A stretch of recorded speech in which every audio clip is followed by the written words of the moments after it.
Do you really want to wake up early in the morning? If yes, then why do you want to wake up early in the morning? Now you would say that waking up early and viewing the sunlight really improves the mental health, and you get enough time for the whole day, and you also have a very less distractions in the early morning period and so on. So if you have all these reasons with yourself to wake up early, then why are you doubting yourself from other people who are saying that you really need to have a reason to wake up early in the morning, and you really need to know the why part of waking up early and blah blah blah.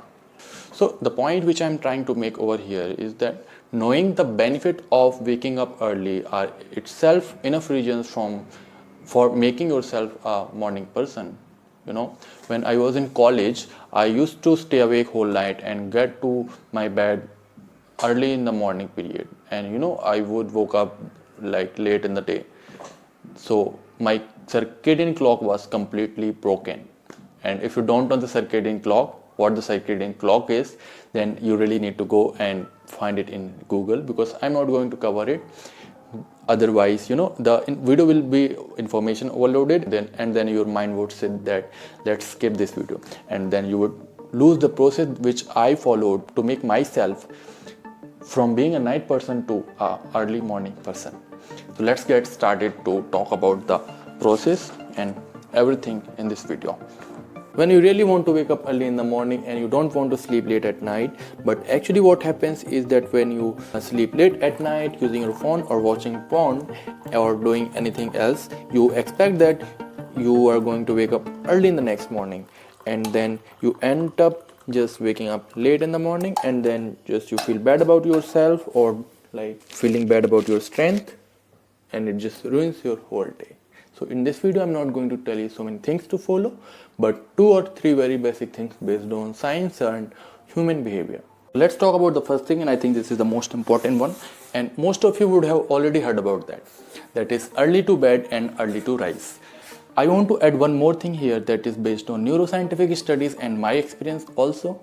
That is, lights play a very big role when you wake up and when you sleep. So I would like to quote the statement over here, like, early to bed with almost 0% lights and early to rise with enough exposure of lights. So when you go to your bed early to sleep, it's very important to have almost 0% light, because when our mind and body see light late at night, it thinks it's a morning light, even it's not sunlight. So it makes it very hard to wake up early in the next morning and to go to bed early in the next day. And its opposite is also true. Like if you wake up early 6 a.m. or 7 a.m. or even earlier like 5 a.m. or 6 a.m.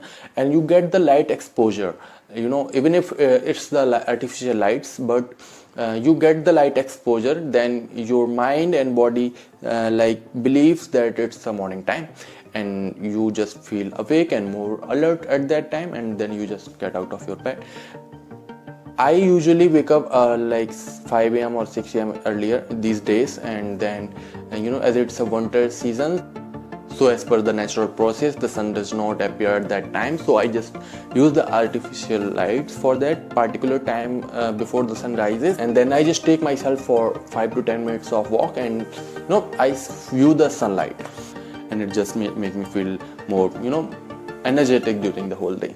Initially it won't be so easy as it wasn't for me, but slowly and gradually it would become very normal. Second thing which you have to follow is to avoid the chattering of your mind and just pass 5 to 10 minutes. Meanwhile, you can brush your teeth, turn on the lights, or wash your mouth. And I can completely understand that the world really seems unreal at the beginning when you start practicing waking up early in the morning, and because our mind tries every possible way to convince us to go to bed again, right?